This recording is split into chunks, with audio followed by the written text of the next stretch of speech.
নমস্কার বন্ধুরা, মালা রান্নাঘরে আপনাদের সবাইকে স্বাগত। আজকে আমি রান্না করব সর্ষে পাবদা। তো আসুন রান্নাটা শুরু করি। মাছে হলুদ লবণ মাখিয়ে নেব। প্রথমে হলুদ গুঁড়ো দিয়ে দিলাম, এবার দিলাম একটু লবণ,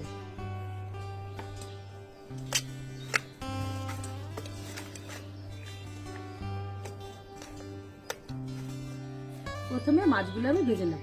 কড়াইতে সর্ষের তেল দিয়ে দিলাম, একটা কাঁচা লঙ্কা দিয়ে দিলাম। মাছগুলো এবার ভেজে নেব, কড়াইতে লাগবে না।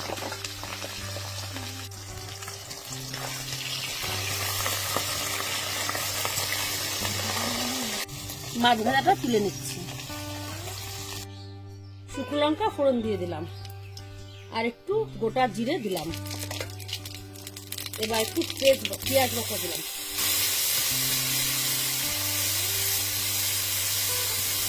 সর্ষে পোস্ত বাটাটা দিয়ে দিলাম।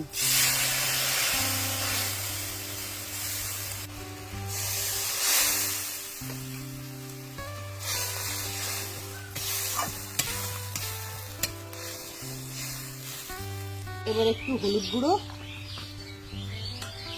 আর সামান্য পরিমাণ লবণ আমি দিচ্ছি।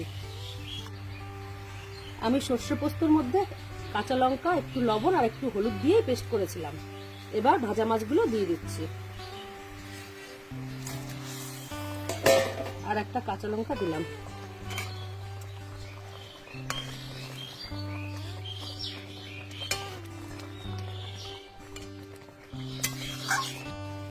রান্নাটা প্রায় হয়ে গেছে, এবার আমি কাঁচা সর্ষের তেল দিয়ে দেব।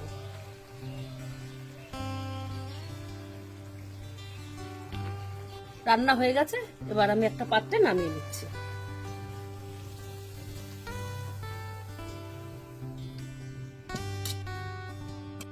আমার সর্ষে পাবদা রান্না রেডি হয়ে গেছে।